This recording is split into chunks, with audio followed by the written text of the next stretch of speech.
এই জুয়েলারিটা বানানোর জন্য আমাদের প্রথমেই লাগছে কার্ডবোর্ডের টুকরো। এটা সবার বাড়িতে কম বেশি পাওয়া যায়। এরপর এই কার্ডবোর্ডটাকে গোল করে কেটে নিতে হবে। আমি যেভাবে করছি ঠিক সেই রকম ভাবে। এরপর একটা ছোট কাপড়ের টুকরো নিতে হবে। কার্ডবোর্ডটাকে ভালো করে কাপড়ের টুকরোটা দিয়ে মুড়ে নিতে হবে। এখানে বলি যতটা সম্ভব কম কাপড় নেওয়ার চেষ্টা করবে, তাতে তোমাদেরই সুবিধা হবে।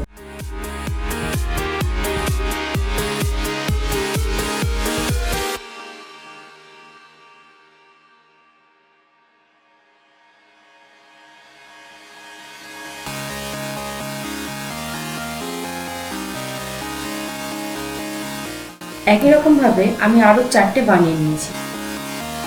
এবারে একটা জুট রোপ নিয়ে এক প্রান্তে আঠা লাগিয়ে ভালো করে পেঁচাতে হবে।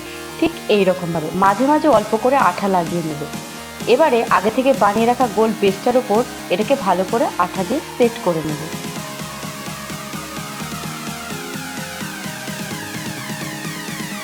একই রকম ভাবে আমি আরো 4টে বানিয়ে নিয়েছি। এবার কিছু ছোট ছোট লকেট নেব। এগুলোকে জুট বেসটার ঠিক মাঝামাঝি নিচের দিক করে ভালোভাবে আঠা দিয়ে বসিয়ে নেব। এভাবে বাকিগুলো করে নেব।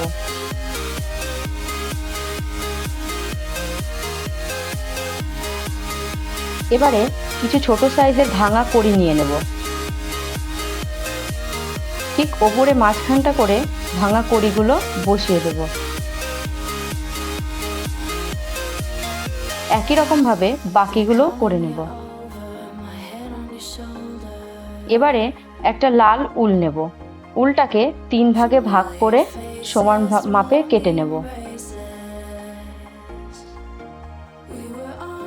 3 মাথা একসঙ্গে বেঁধে বেনুনি বাঁধবো। ঠিক নর্মাল যেরকম বেনুনি হয় সেরকম বাঁধবো।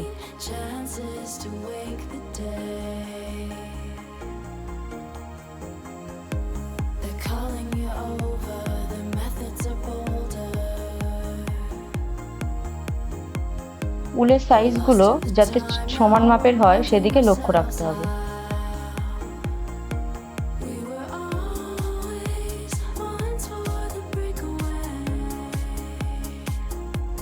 বেনুনি বাঁধার পর শেষের মাথা 3টে একসঙ্গে বেঁধে নেব। বাকি উলের অংশটা কেটে ফেলব।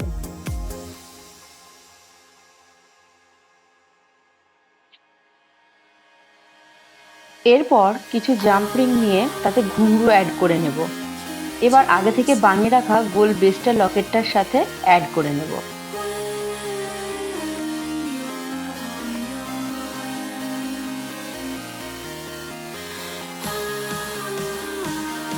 ইয়াররিং এর জন্য হুক দুটো এই গোল বেসটার সাথে ভালো করে অ্যাটাচ করে দেব। এবারে নেক পিসটার জন্য বানিয়ে রাখা গোল বেসটার উপর কম্পাস দিয়ে ছিদ্র করে নেব। তারপর জাম্প রিং অ্যাড করে উলের বেনুনিটার সাথে ভালো করে সেট করে দেব।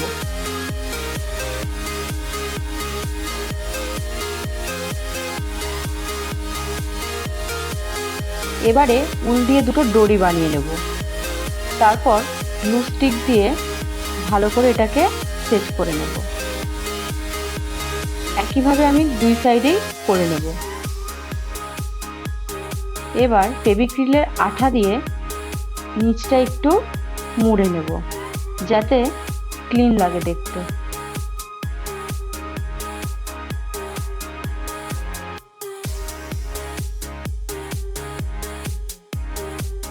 একই রকম ভাবে দুদিকেই করে নেব। এবার দুটো কটন বল নিয়ে নেব। কটন বলটাকে ভালোভাবে ডরির মধ্যে দিয়ে সেট করে নেব। বাকি কিছু থাকলে কেটে দিতে পারো, এতে জিনিসটা ক্লিন লাগবে দেখতে। এইভাবেই আমার নেক পিসটা রেডি হয়ে গেছে। Thank you for watching my video. ভিডিওটা ভালো লাগলে লাইক, কমেন্ট অ্যান্ড শেয়ার করো।